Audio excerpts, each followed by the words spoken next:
No one would have called Daniel a failure. But no one would have called him calm either. He worked as a site supervisor for a small construction company. Not a job people bragged about. But it paid the bills.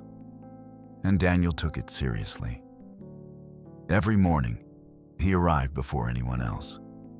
He reviewed the plans, walked the site slowly, checked details no one asked him to check.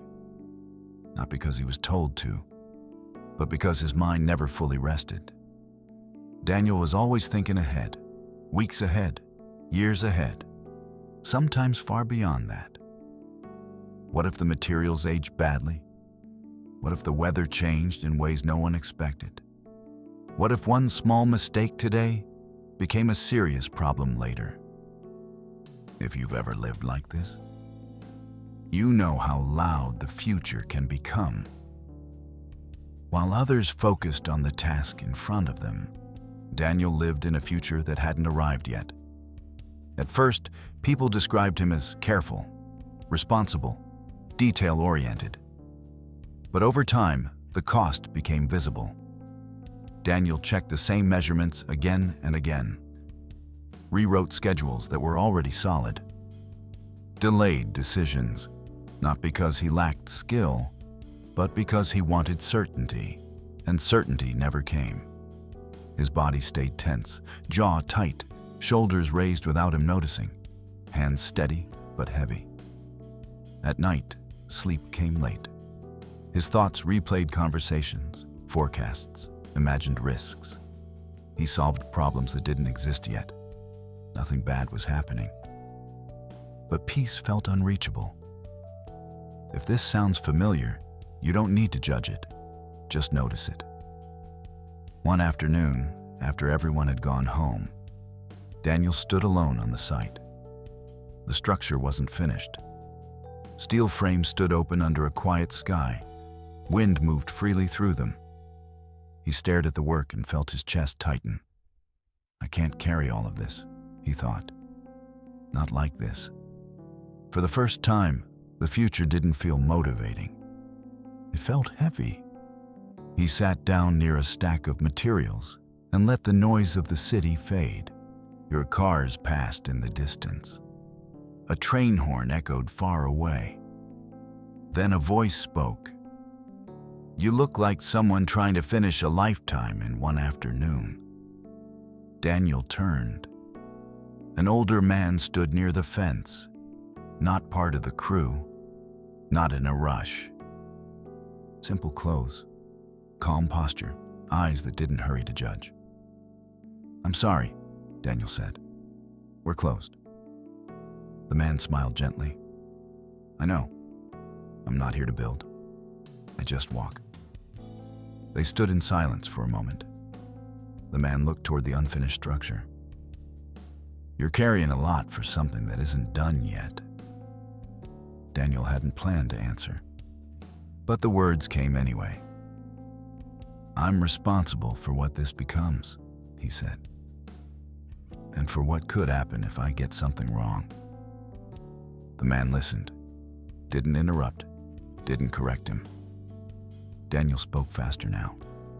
I think about weather damage, future use, people who will rely on this years from now.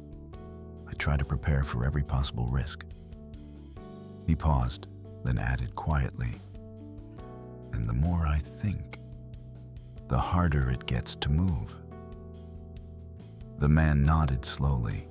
That's because you're living everywhere, he said, except where your feet are. Daniel frowned. I'm just trying to be responsible. There's a difference, the man replied calmly, between responsibility and carrying time that doesn't belong to you. That sentence stayed with Daniel. It might stay with you too. Without asking permission, the man walked to a nearby workbench. He picked up a worn wrench. When I tighten a bolt, he said, I don't imagine storms 10 years from now.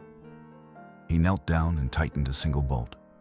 Not hard, not fast, just enough. I ask one question, he continued. What does this need right now? He stood up. If I tighten it with fear, I strip the thread. If I rush, I miss alignment. If I worry about the future, I damage the present. If you're listening closely, you may already be thinking of one small thing in your own life. Daniel watched closely. No lecture, no performance, just care. One good connection, the man said, does more for the future than 10 anxious plans. Daniel felt something loosen in his chest. But what if it's not enough? He asked. The man smiled. Tomorrow we'll ask you for another small, honest effort. Not today. Sometimes that's all we need to hear. The man pointed toward the street below. Traffic flowed steadily. See that? He said. None of those cars are thinking about the destination of the others. They move when space opens. They stop when it closes. Daniel followed his gaze. Movement doesn't come from knowing the whole journey, the man said. It comes from responding to the moment you're in. You don't need the whole path. Just the next clear step. The man placed the wrench back on the table. You don't build the future, he said. You build today well enough that tomorrow can stand on it. He nodded once and walked away. Daniel didn't stop him, didn't ask his name. Some lessons don't need explanations. They need space.